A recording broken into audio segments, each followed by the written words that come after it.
Here we have Sam sitting in my chair. You're gonna have to move, honey. Yeah, could you move? Maybe?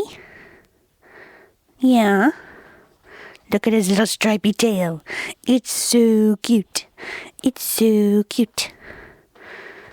Yes, like a lemur. Like a lemur. Hello and welcome to the channel. My name is Annalisa and this is going to be a library haul. First of all, I want to highlight a book that I actually got in the mail from Pango Books, A Map for Palestine. This one didn't make it into my recent book haul because it had not arrived yet, but it is a hit myself in the glasses with it.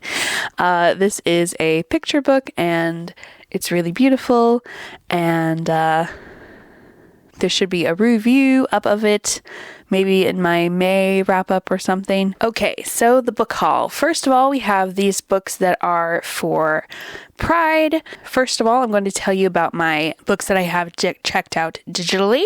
Ebooks are Her Body and Other Parties that I need to renew because it's due in 4 days.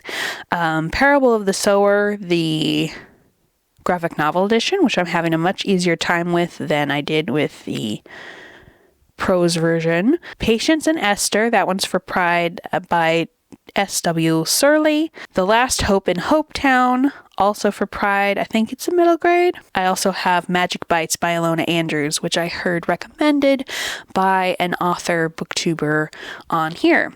Audiobooks that I have checked out are The Dispossessed by Ursula K. Le Guin, By the Fire We Carry, which I'm 80% done with, so you should see a wrap-up of that probably before this video comes out.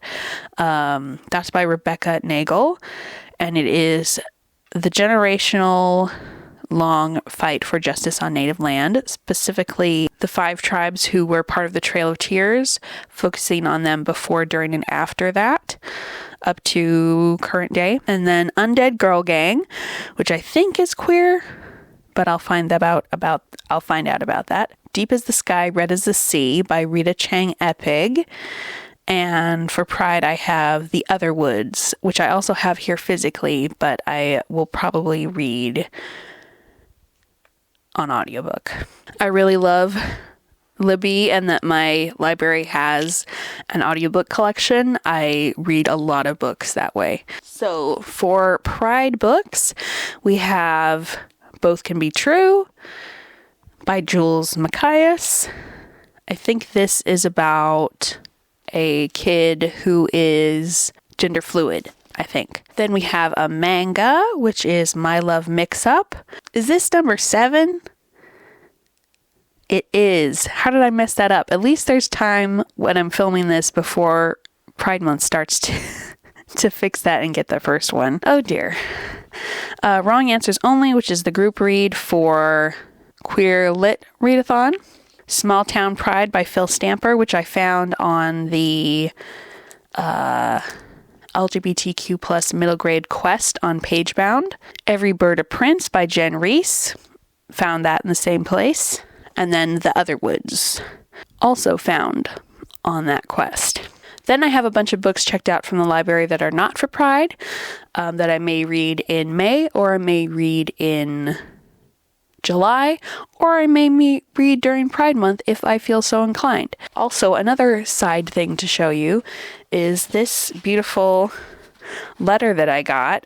Back in November, I paid $2 for a pre-order of A Melody of Vermilion Seas, and they just sent me this beautiful golden envelope with a pretty wax seal that had a description of the book and a little card that says why you might like it, a business card, but most notably, a really big on fancy paper wanted poster for, I assume, one of the characters, which is just really nice, and I'm going to put it up on my wall with my other indie book merch. So I just wanted to point out that for $2, that is a fancy letter to receive. So one of the other books I have checked out is Black Marxism. This was recommended a long time ago by Sim Kern, and I have yet to crack it open. It's just a little bit intimidating. One Day Everyone Will Have Always Been Against This, actually also recommended, but more recently by Sim Tim Kern, as this came out fairly recently. As an immigrant who came to the West, Ellicott believed that it promised freedom, a place of justice for all. But in the past 20 years, reporting on the war on terror, Ferguson, climate change, Black Lives Matter protests, and more, and watching the unmitigated slaughter in Gaza, Ellicott has come to the conclusion that much of what the West promises is a lie.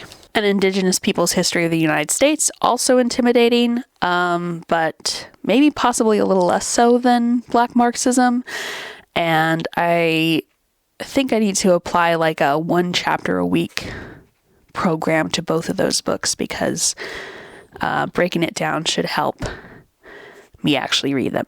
It Waits in the Forest by Sarah Dass. I don't remember where I saw this recommended, but it's got a beautiful cover, and it looks like fantasy focusing on plant magic, so that's why I picked it up. Safiya's War by Hiba Noor Khan, maybe recommended by Kara. I'm not sure. It was a while ago, but this is about Muslims helping Jews escape from the Holocaust. The Jakarta Method, Washington's Anti-Communist Crusade and the Mass Murder Program That Shaped Our World by Vincent Bevins. Part of the summary on the back is, in 1965, the U.S. government helped the Indonesian military kill approximately 1 million innocent civilians, eliminating the largest communist party outside China and the Soviet Union, and inspiring other copycat terror programs. The Jakarta Method demonstrates that the brutal extermination of unarmed leftists was a fundamental part of Washington's final triumph in the Cold War. Lady of Istok. This is actually the second book in the series that starts with Queen and Conqueror. Beautiful cover again, and it's a fantasy romance. Low on the fantasy, just a tiny bit of magic, but it's that kind of romance. So I'm quite excited about this as well. Sun Vault, Stories of Solar Punk and Eco-Speculation, edited by Phoebe Wagner. Bronte Christopher Weiland. Love the cover again. And these 2 columns here are lists of the contributors. So there are a lot of contributors in a fairly small book. So hopefully they will be short and digestible, but this is continuing my research of solar punk as I want to write that as well. The Cookie Crumbles. This was recommended by someone on TikTok by Tracy Badua and Alicia Dow. It is actually fat rep in middle grade, which we don't get a lot of. And we have a baker and a reporter, I think. And it looks real cute. And then Cat Plus Gamer by Wataru Nadatani. I appreciate whoever recommended it because I love cats and I love manga and I love gaming. So those are all the books that I currently have checked out from the library. Actually, that's not true. That's not true. There's a few sitting on my immediate TBR shelf over there that I didn't get down. I put the wanted poster on the ground and now my cat is sitting on it. It's his wanted poster now. Thank you so much for watching. If you'd like to leave an emoji, how about something green? And I will see you in the next video. Bye!